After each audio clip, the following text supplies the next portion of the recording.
Assalamualaikum dan salam Sarawakku sayang bersama saya Fidaus Matram. Tumpuan berita.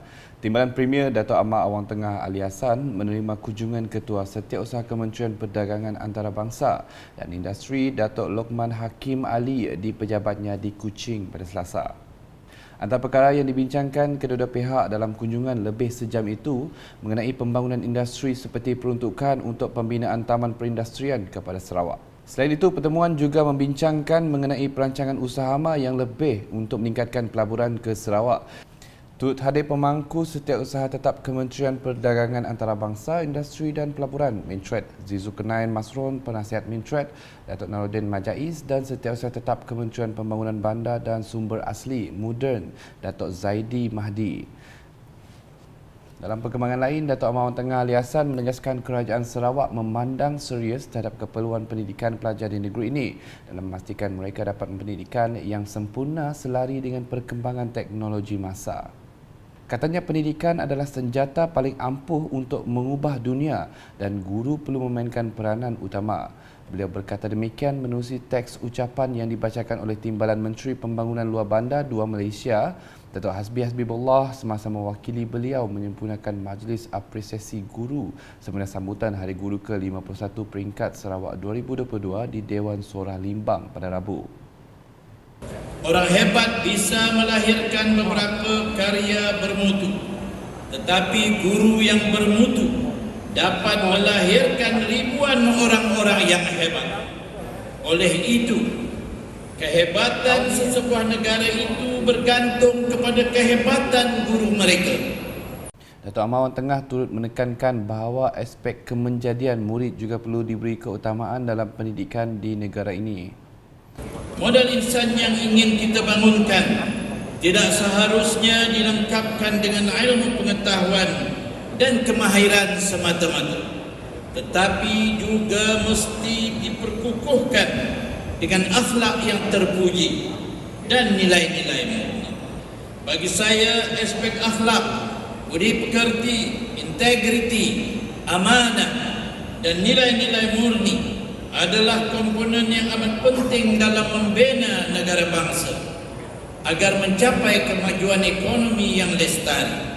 Dalam majlis sama, Dato' Hasbi telah menyempurnakan pelancaran buku antologi esei karya kreatif Hari Guru 2022 diikuti penyampaian hadiah dan sijil kepada pemenang peraduan penulisan esei kritikan dan karya kreatif Hari Guru 2022 dari 11 stesen bertugas di Sarawak, termasuk pemenang anugerah Hari Guru 2022 dari 20 sekolah.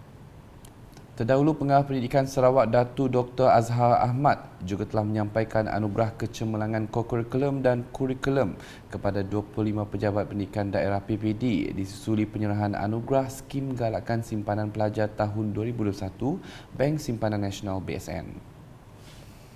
Laporan seterusnya, Borneo Trail Classic BTC 2022 yang akan diadakan pada 15 hingga 16 Oktober ini di Pusat Redeems Kampung Apa di Kuching diyakini mampu menarik penyertaan seramai 2,000 peserta dari dalam dan luar negara.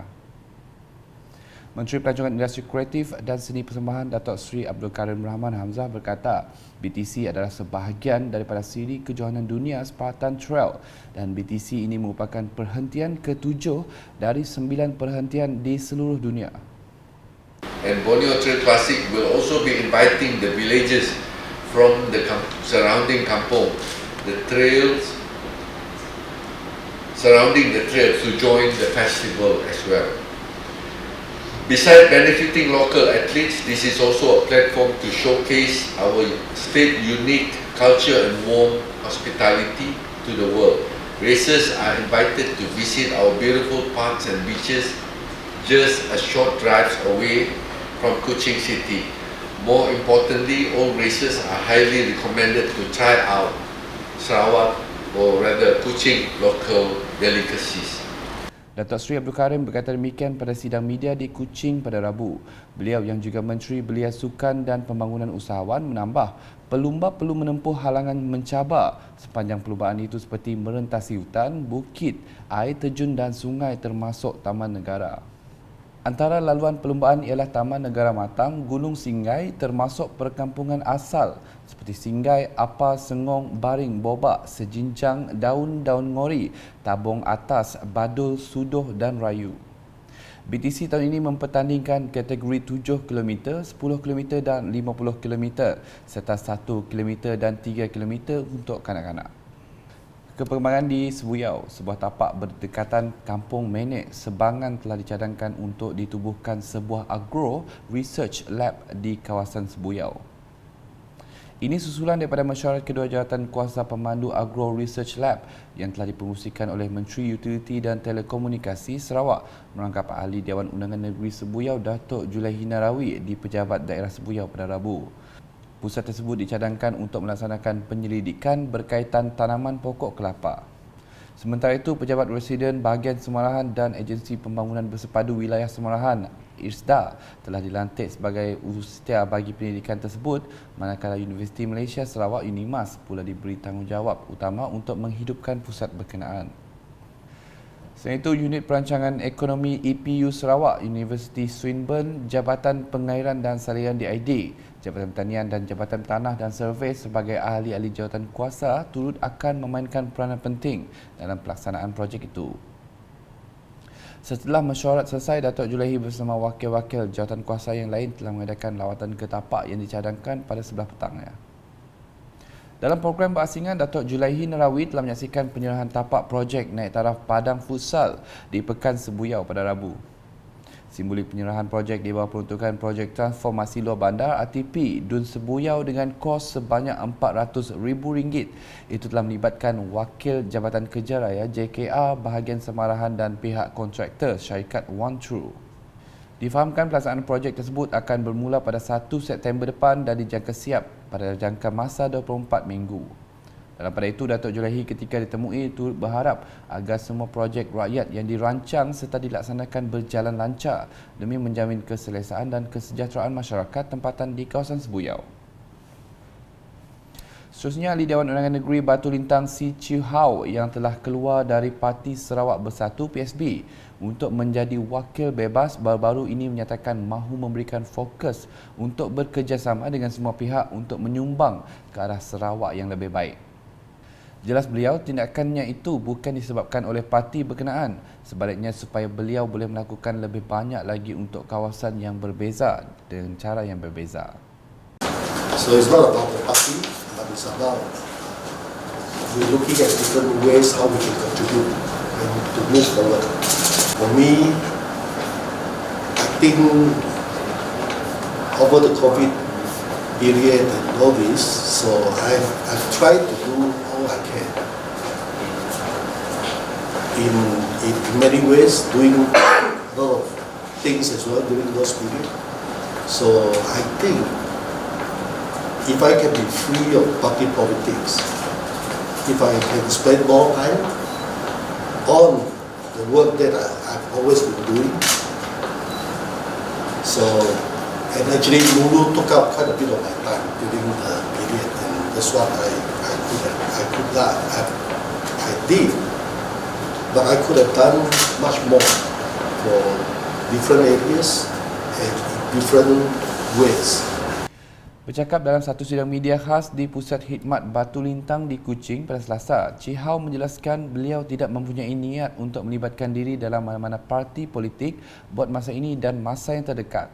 Bahkan ujarnya beliau akan kekal sebagai wakil bebas untuk mencapai niatnya menyumbang kepada kesejahteraan masyarakat negeri ini. PSB hilang satu kursi selepas Speaker Dun Sarawak Tan Sri Dato' Amar Muhammad Asfia Awang Nasar mengumumkan peletakan jawatan Chi Hau pada Ahad selepas menerima surat daripada Adun Batu Lintang itu pada Jumaat 12 Ogos. Paparan selanjutnya, program mengeratkan persaudaraan bersama badan-badan penguat kuasa dan ketua-ketua agama lain merupakan platform terbaik bagi mengembleng tenaga, idea dan kerjasama antara jabatan-jabatan, agensi-agensi penguat kuasa dan ketua-ketua agama di Sarawak. Setiausaha Persekutuan Sarawak Datuk Amir Omar berkata, program seumpamanya juga mampu mengeratkan lagi persahabatan dan persaudaraan di antara para pegawai Jabatan Persekutuan Negeri dan ketua-ketua agama di negeri ini amnya. Malah katanya program yang julung kali dianjurkan oleh Unit Hal Ehwal Agama-Agama Lain UNIFOR ini akan mengkukuhkan persefahaman, penerimaan dan keakraban antara satu sama lain.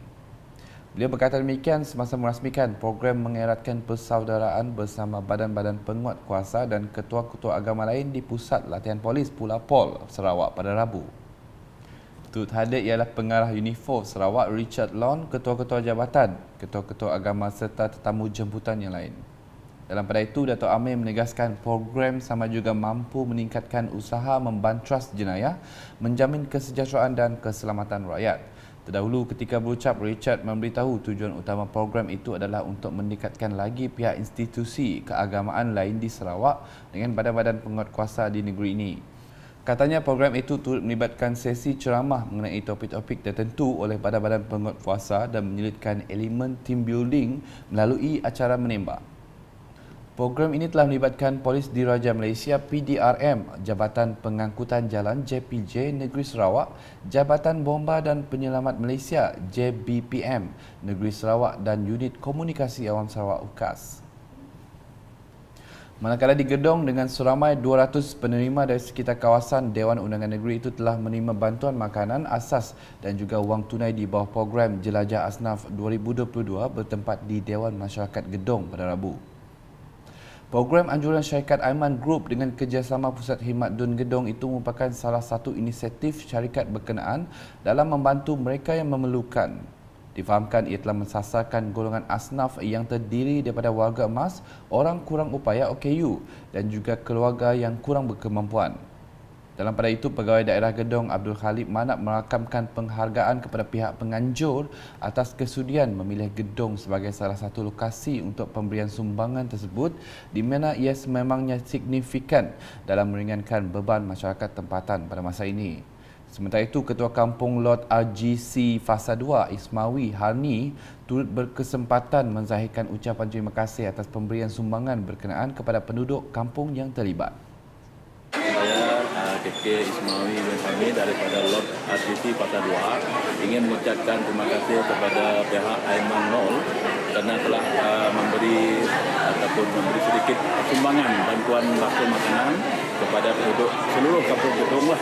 Jadi saya ucapkan terima kasih kepada pihak Aiman Mall kerana bantuan tersebut dapat meringankan sedikit untuk kegunaan penduduk. Terima kasih. Sebelum mengakhiri buletin tengah hari, saksikan kemeriahan program mengeratkan persaudaraan bersama badan-badan penguatkuasa dan ketua-ketua agama lain yang diadakan di Pusat Latihan Polis Sarawak pada Rabu. Sekian edisi tengah hari bersama saya Fidas Matrang.